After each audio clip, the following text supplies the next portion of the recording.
What's up, Leslie? Today on WEN, we'll be comparing the work of famous writer Sandra Cisneros and famous poet Maya Angelou. Sandra Cisneros comes from a poor Mexican family who lives in Chicago. She grew up with 6 brothers, and being the only daughter in the family, Cisneros had to deal with many different gender roles around the house. The book House on Mango Street uses vignettes to tell a story of a young Latina girl named Esperanza, who lives in a poverty-stricken neighborhood in inner-city Chicago. On the other hand, Maya Angelou was a black woman who was constantly moving to different cities as a child. Angelou was an American poet, mother, and civil rights activist. These influences impacted her view on life and writing style. Segment, we'll be looking for answers regarding poems that deal with the similar themes and topics found in The House on Mango Street and how they compare. Cisneros says The House on Mango Street can compare to the poems written by Maya Angelou concerning the themes of gender roles, confinement, and beauty resulting in power. First, in the novel The House on Mango Street, Cisneros illustrates through the vignette hips that gender roles are often expected within certain cultures, and that in order to fit in these roles, one must adopt the mindset at a young age. While Esperanza, Lucy, Nenny, and Rachel are jump roping, they begin to discuss what is to be expected as they grow older and more mature. Hips are good for holding a baby when you're cooking, Rachel says, turning the jump rope a little quicker.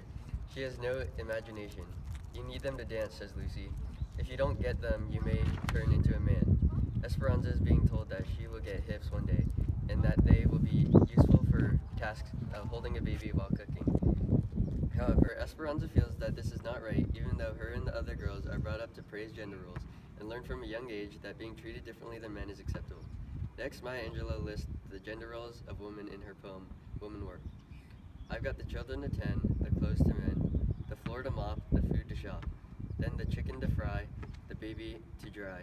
I got company to feed, the garden to weed. I've got shirts to press, the tots to dress, the can to be cut. I've got to clean up this hut, then see about the sick, and the cotton to be picked. Women have many different gender roles as a mother. A mother has to do things from supervising and feeding her children to cleaning and doing housework. These two quotes compare to each other through the topic of gender roles. The vignette hips, Esperanza learns that one day she will have to deal with gender roles when she gets a tip that hips will be useful to fulfill those expectations. In the poem Woman Work, Maya Angelou further explains all the different gender roles of a woman. One day Esperanza will have to fill these roles if she becomes a mother or a wife. Furthermore, both texts reveal that one is restrained by the misguided perception of society and the world around them. After Marin meets a boy at the dance, she leaves with him and they get in an accident. When they arrive at the hospital, Marin has to explain what happened since Geraldo doesn't speak English. But what difference does it make? He wasn't anything to her. He wasn't her boyfriend or anything like that. Just another brazier who didn't speak English. Just another wetback. You know the kind. The ones who always look ashamed. Geraldo gets pushed aside on the list of the doctor's priorities due to him being just another brazier who doesn't speak English. This reveals that Geraldo is trapped by the judgment of society since his ethnic differences are what costed him his life. The doctors were able to disregard his condition because they didn't take the chance to interact with him. Similarly, as Maya Angelou speaks of the differences between a caged bird and a free bird, she begins to venture more into the way each bird lives in their condition. In the poem, a free bird gets to live happily and take over whatever they want, but a bird that stalks down his narrow cage can seldom see through his bars of rage. His wings are clipped and his feet are tied, so he opens his throat to sing. The caged bird is held back by the cage, and considering how his wings are clipped and his feet are tied, this reveals that the bird is stripped of its identity and oppressed by the rest of the world. The only thing that wasn't taken away from the bird is his voice, so he begins to sing of freedom. In both Geraldo No Last Name and Caged Bird, characters face struggles regarding their confinement. Geraldo was confined by his language barrier and ethnicity, and the caged bird was confined by the judgment of the rest of the world. Both the bird and Geraldo were at disadvantages due to the narrow-mindedness of others. Lastly, both texts reveal that beauty gives women power and influence over men.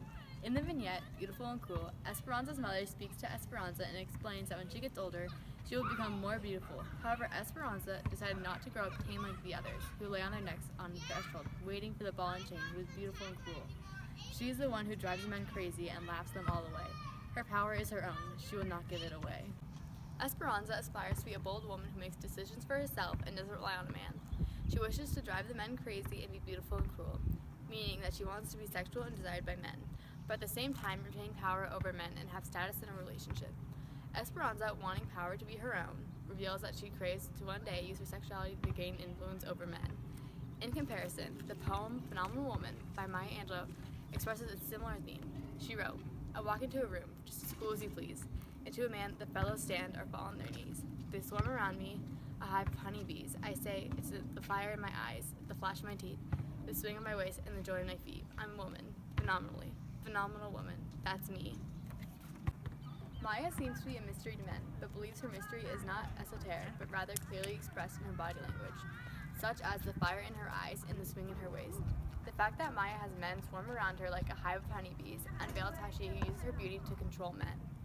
Both Esperanza and Maya Angelou seek beauty and intend to use their sexuality to make men fall down on their knees and drive men crazy. Esperanza longs to the power Maya Angelou has and the attention she receives. These two women find pleasure in defying the gender roles of having a low status and no power. They both desire to have authority and a strong reputation.